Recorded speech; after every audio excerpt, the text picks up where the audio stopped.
प्रयच्छति गुरु प्रीतो वैकुंठम योगी दुर्लभम। अगर गुरु प्रसन्न हो जाएं, आचार्य प्रसन्न हो जाएं, तो वो तो भगवान को दे देते हैं, भगवान को बता देते हैं, भगवान को दिखा देते हैं, भगवान का दर्शन करा देते हैं। ये तो अर्थ ठीक है, लेकिन इससे भी बढ़िया अर्थ ये है कि प्रयच्छति, जैसे कोई वस्तु किसी को उठा करके दे दी जाए, उसी तरह आचार्य भगवान को उठा करके शिष्य के गोद में डाल देते हैं। प्रयच्छति गुरु प्रीतो वैकुंठम योगी दुर्लभम। जो बड़े बड़े योगियों को भगवान दुर्लभ है, विदिशिव शनकाद्यैर्ध्यातुम अत्यंत दूरम, ऐसे भगवान की प्राप्ति भी आचार्य के द्वारा इतनी सुगमता से हो जाती है कि वो उठा करके भगवान को दे देते हैं, जैसे भगवान कोई वस्तु हो, कोई वस्तु किसी को दे दी जाए। प्रयच्छति गुरु प्रीतो। सूत जी महाराज बड़े प्रसन्न। सूत जी ने कहा, शौनक, तुम्हारे हृदय में भगवान की प्रति प्रीति है, इसलिए मैं तुमको कथा सुनाऊंगा। प्रीति ही शौनक चित्ते ते यतो वच्मि विचार्य च। कथा क्यों सुनाई जाए? कोई सुनना चाहता है, अथवा प्रश्न कर रहा है, अथवा संदेह है, इसलिए कथा सुनाई जाए। सूत जी कहते हैं, सुनने वाले में अगर प्रीति है तो कथा सुनाई जाए। प्रीति प्रधान कारण है। कहते हैं, प्रीति ही शौनक चित्ते ते। हे शौनक, तुम्हारे चित्त में भगवान के प्रति प्रीति है, इसलिए मैं तुमको कथा सुनाऊं।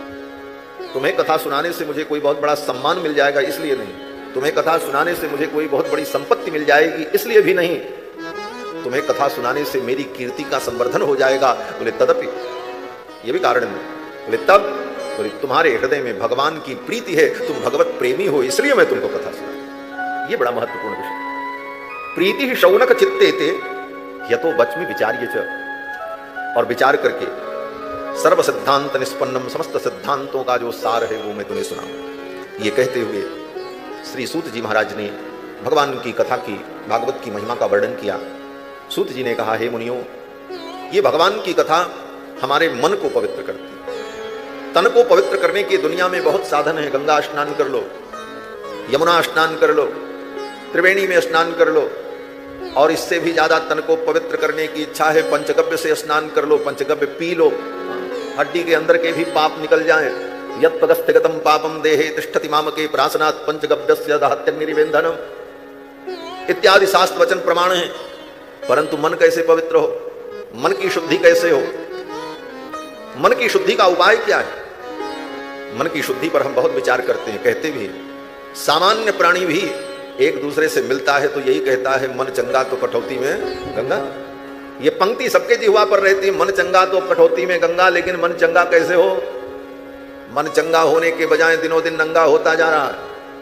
मन को चंगा करने का उपाय क्या है? बोले, मन चंगा तो कठौती में गंगा। ये कहने से मन चंगा नहीं होगा। मन चंगा करने का एक ही उपाय है, भगवान की पावन कथा का आश्रय। भगवान की कथा को निरंतर सुनते रहो, मन अपने आप चंगा हो। ये भगवान की कथा हमारे मन को धुल देती है। भगवान की कथा जब हमें भाव में डुबोती है, हम भावुक होकर इस कथा को सुनकर के भाव में डूबते हैं। हमारा चित्त जो अत्यंत कठोर है वो द्रवीभूत होता है, और द्रवीभूत होकर के आंसुओं के रूप में नेत्रों के मार्ग से जब प्रवाहित होता है तो हृदय का प्रक्षालन हो जाता है। यही कथा का प्रयोजन है। अंतःकरण शुद्धि, मन पवित्र हो। मन को पवित्र करने का यही उपाय है, सबसे सरल उपाय। भगवान की कथा सुनते रहो, अपने आप आपका मन पवित्र हो जाएगा। रघुवर भगति बारी छालित चित, गोस्वामी तुलसीदास जी कहते हैं कि रघुवर भगति बारी छालित चित, बिन प्रयास ही सूझे तुलसीदास कह चिद विलास जग बूझत बूझत बूझे। भगवान की कथा श्रवण करके अंतःकरण पवित्र होता है, निर्मल। और मन की शुद्धि का इससे बढ़िया और कोई उपाय है? इससे बढ़िया क्या, इसके अलावा कोई उपाय नहीं। सूत जी तो कहते हैं कि एतस्माद् अपरम किंचिन मनः शुद्धै न विद्यते। एतस्माद् अपरम, भगवान की कथा को छोड़ करके दूसरा कोई साधन मन को पवित्र करने वाला नहीं। एकमात्र साधन भगवान की कथा। और जिसने जीवन में कथा नहीं सुनी, बहुत वेद वेदांत पढ़ ले,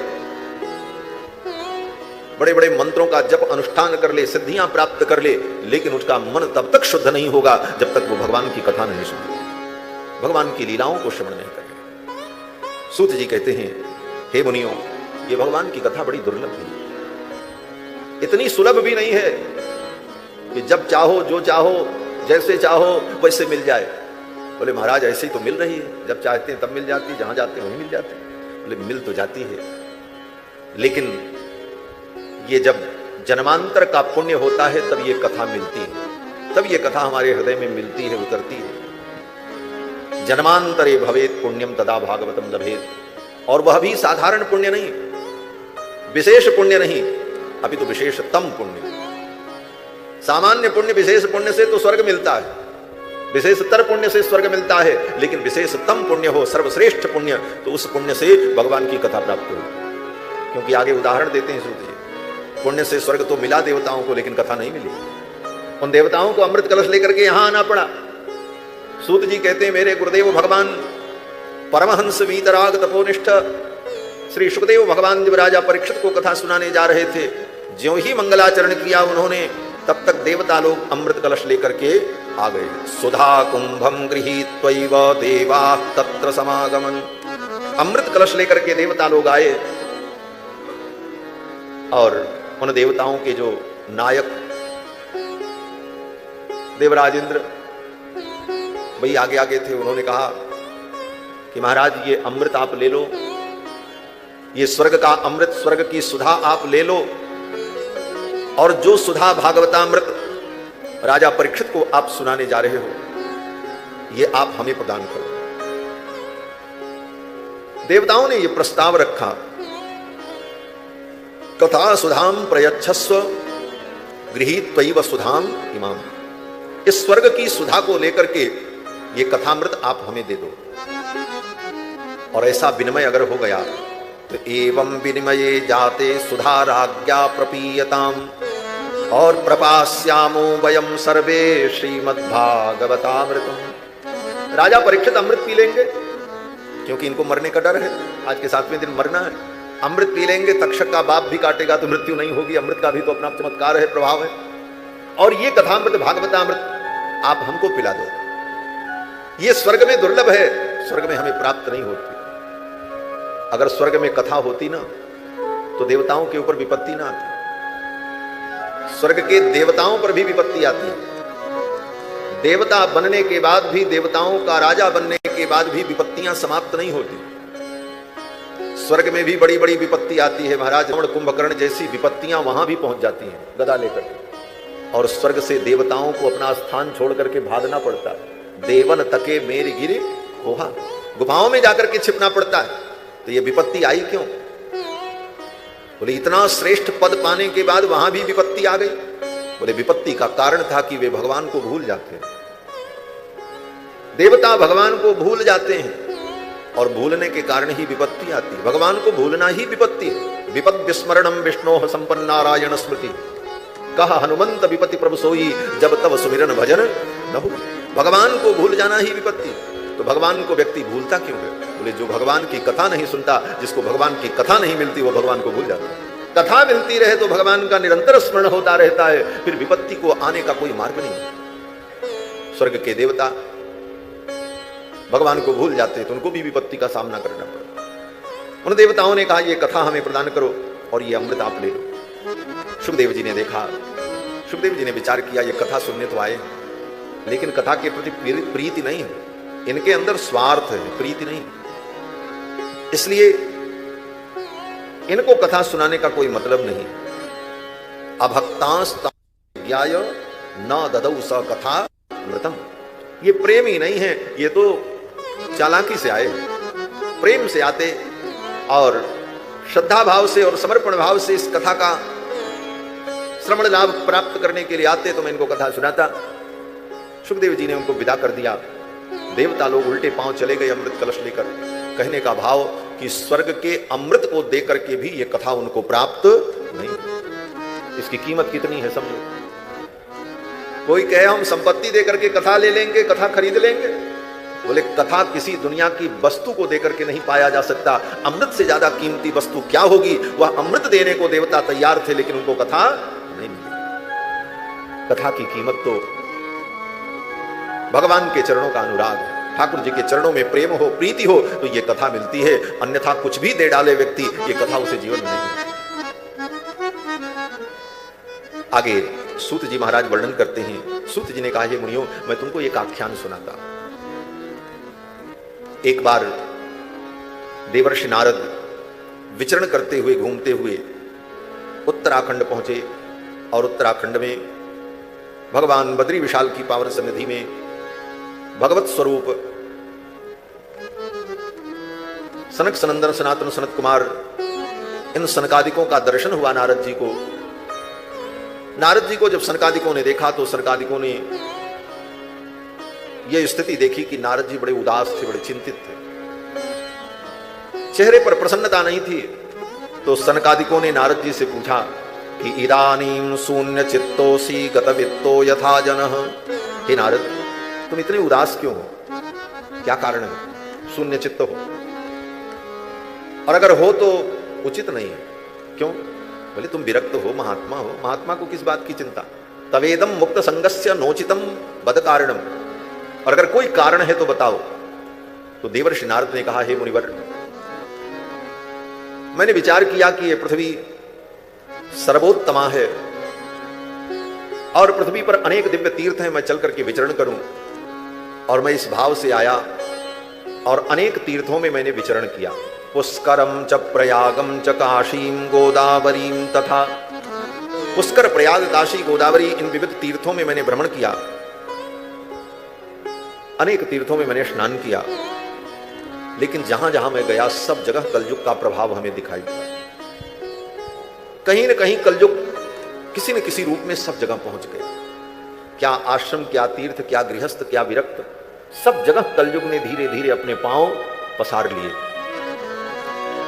जिस दिन भगवान श्री कृष्ण ने अपनी लीला का संवरण किया उसी दिन कलयुग आ गया। यदा मुकुंदो भगवान क्षमाम त्यक्त्वा स्वपदंगतः तद्दिनात् कलिरायात सर्व साधन बाधक। और कलयुग ने आकर के समस्त साधनों को धीरे धीरे बिगाड़ने का प्रयास किया। नारद जी कहते हैं, जहां जहां मैं गया सब जगह कलयुग का प्रभाव किसी न किसी रूप में दिखाई पड़ा।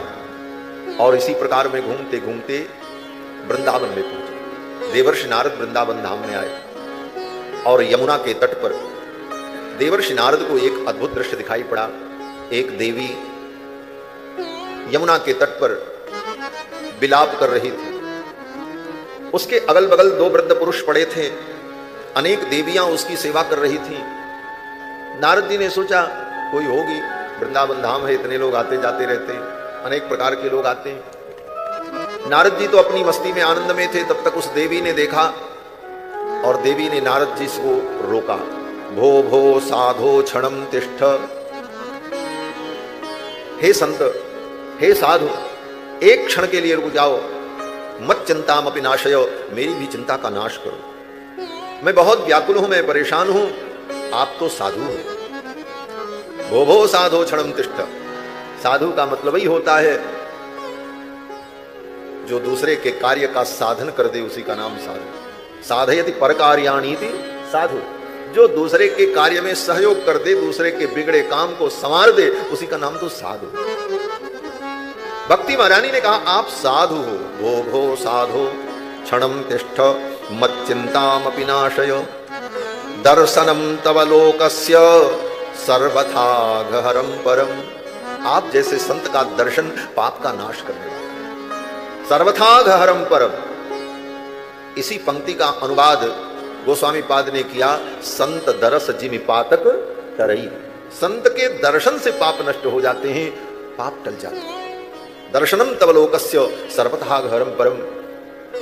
नारद जी रुक गए और नारद जी ने पूछा, देवी कासित तुम, आप कौन हो?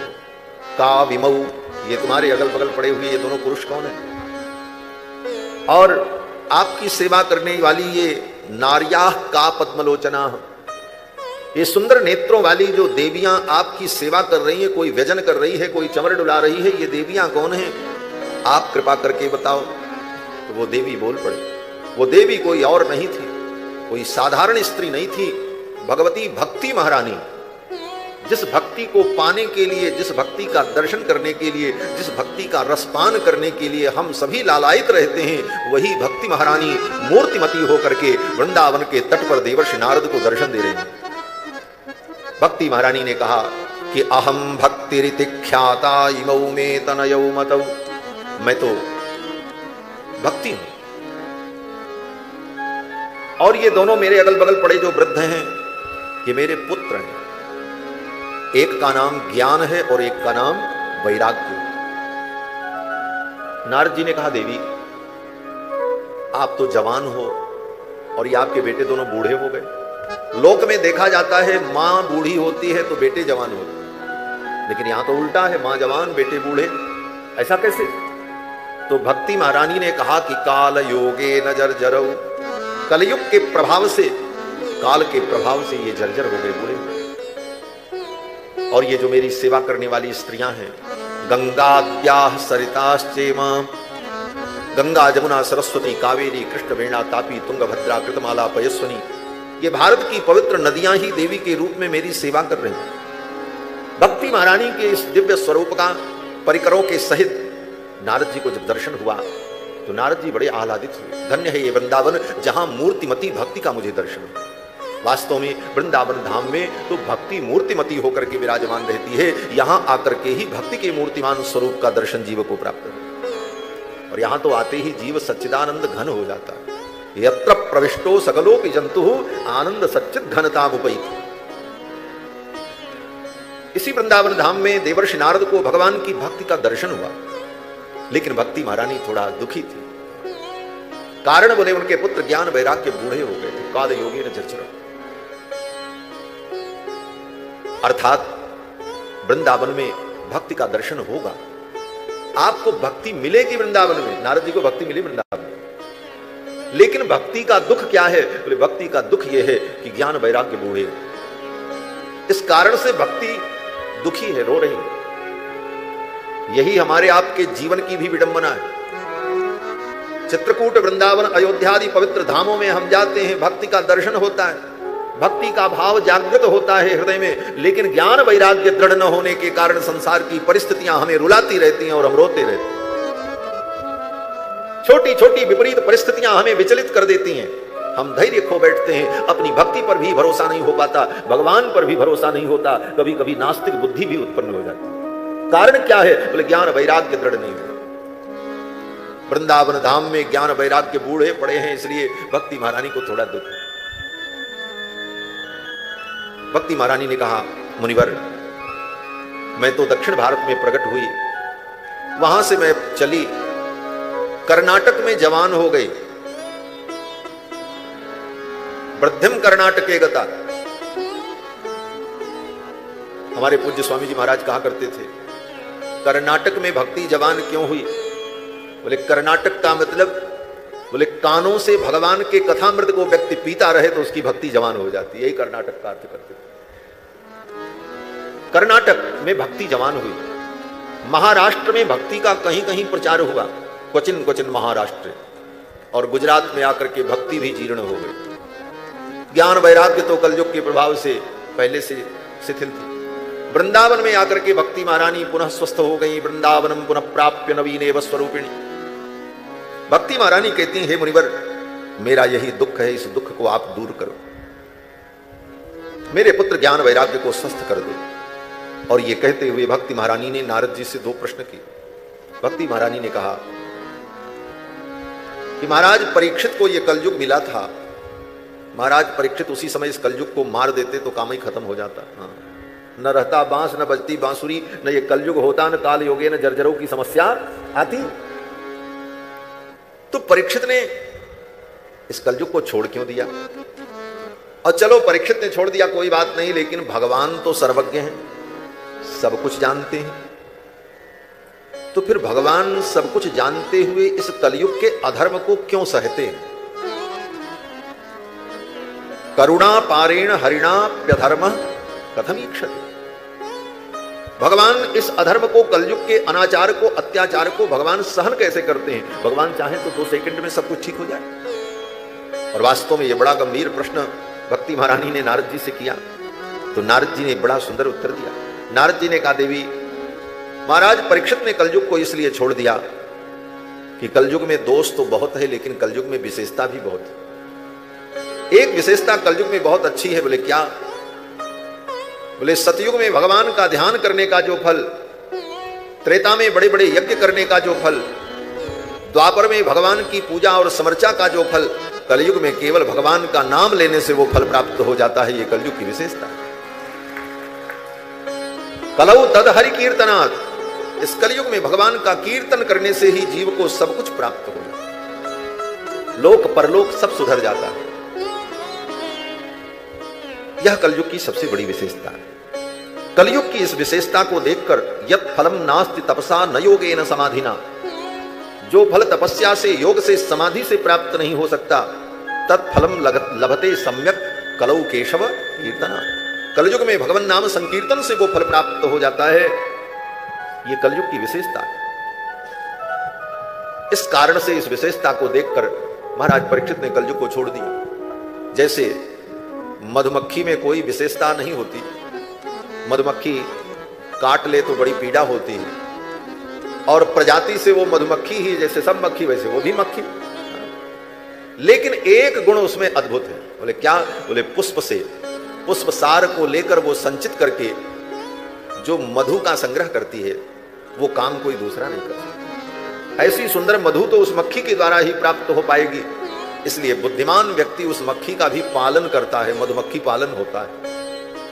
बाकी तो उसमें सब समस्या ही है, काट ले तो महाराज दर्द करेगा, चिल्लाएगा, व्यक्ति कितने घंटे परेशान भी रहेगा। लेकिन उसकी एक विशेषता के कारण उस मधुमक्खी का संरक्षण किया जाता है, उसका पालन किया जाता है। उसी प्रकार कलयुग में अनेक दोष, लेकिन एक विशेषता कि कलयुग में भगवान का गुण गा करके, भगवान के नाम संकीर्तन से जीव संसार सागर से पार हो जाता है।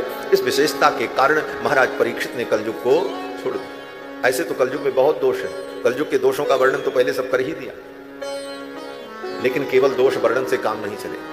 कभी कभी कुछ अच्छी बात का भी चिंतन कर लेना चाहिए।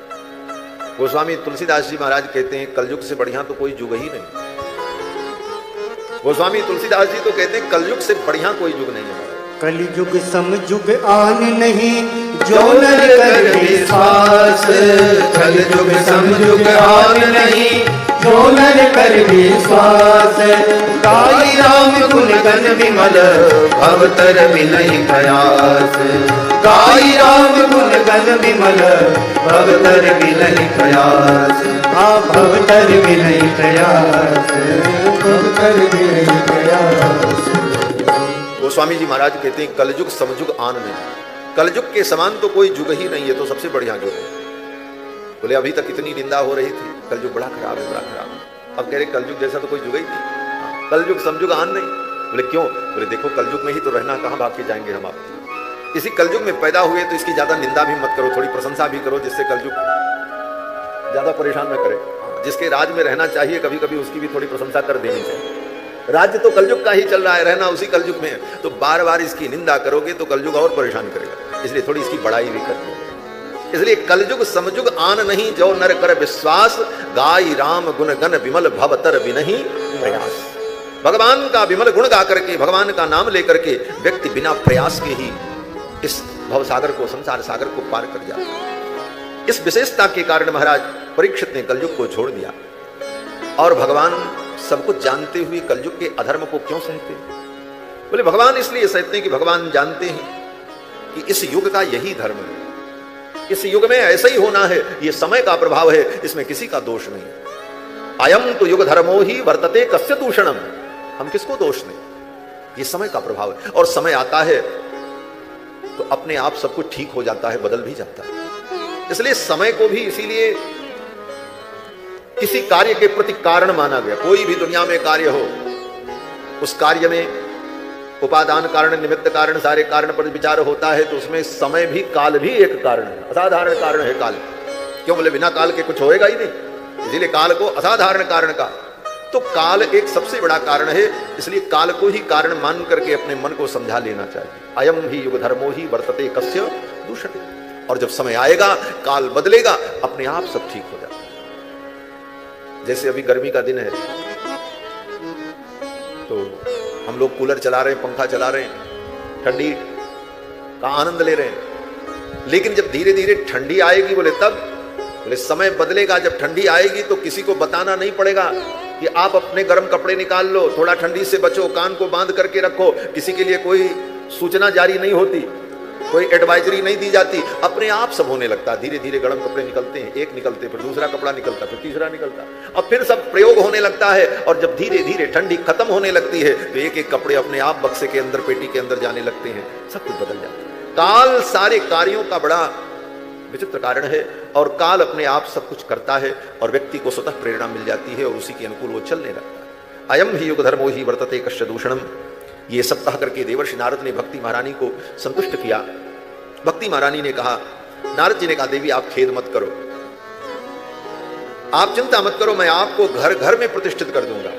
इस कलयुग में तो आपकी ही महिमा होगी, घर घर में आपका समादर होगा, आपकी पूजा होगी, क्योंकि आपको भगवान ने लोक मंगल के लिए प्रकट किया है और मुक्ति को आपका दासी बना करके भेजा है। मुक्ति आपकी दासी है और जिस पर आपकी कृपा होगी उसे मुक्ति की प्राप्ति होगी। इसलिए हे देवी, मैं आपको घर घर में प्रतिष्ठित कर दूंगा। नारद जी ने कहा, इसके लिए मैं उपाय करूंगा। अगर मैंने ऐसा नहीं किया तो मेरा नाम नारद नहीं। जैसे लोग कहते हैं हम ऐसा न कर सके तो हम अपना नाम बदल देंगे। नारद जी ने कहा, मैं अगर ऐसा नहीं कर सका तो मैं अपना नाम बदल दूंगा, मैं नारद नहीं। और नारद जी लग गए इस कार्य में। नारद जी ने कहा, भक्ति का संवर्धन करने के लिए अन्य धर्मों को छोड़कर बड़े बड़े उत्सव करने चाहिए। अन्य धर्मास तिरस्कृत्य पुरस्कृत्य महोत्सवान। बड़े बड़े महोत्सव करने पर ही भक्ति का संवर्धन होता। जन जन में भक्ति का प्रचार हो, घर घर में भक्ति की प्रतिष्ठा हो। इसका उपाय क्या है? बोले एक ही उपाय, बड़े बड़े उत्सव करो। इसीलिए हमारे यहां उत्सव की परंपरा है, बड़े बड़े उत्सव होते हैं। भगवान का झूला महोत्सव, भगवान का जन्म महोत्सव, भगवान का विवाह महोत्सव, सियपिय मिलन महोत्सव, गुरुदेव की स्मृति में महोत्सव। ये विविध प्रकार के महोत्सव इसीलिए मनाए जाते हैं कि महोत्सव में आने पर व्यक्ति के हृदय में भक्ति का संचार होता है। कोई महोत्सव देखने के लिए आता है, कोई सोचता है चलो कुछ खाने को मिलेगा, खाने के लिए आता है। कुछ लोग तमाशा देखने के लिए आते हैं, कुछ लोग इसलिए आते हैं कि क्या हो रहा है चल करके देखें। और कोई किसी बहाने आता है तो उसके कानों में भगवान का नाम पड़ता है, उसे प्रसाद मिलता है, संतों का दर्शन होता है और इन्हीं साधनों के द्वारा उसके हृदय में भक्ति का बीजारोपण हो जाता है, भक्ति का बीज पड़ जाता है और समय आने पर वह बीज अंकुरित होता है, पल्लवित और पुष्पित होता है। इसलिए बड़े बड़े उत्सवों के द्वारा ही भक्ति का संवर्धन होता है। इसलिए हमारे आचार्यों ने, पूर्वाचार्यों ने विविध प्रकार के उत्सव का विधान किया।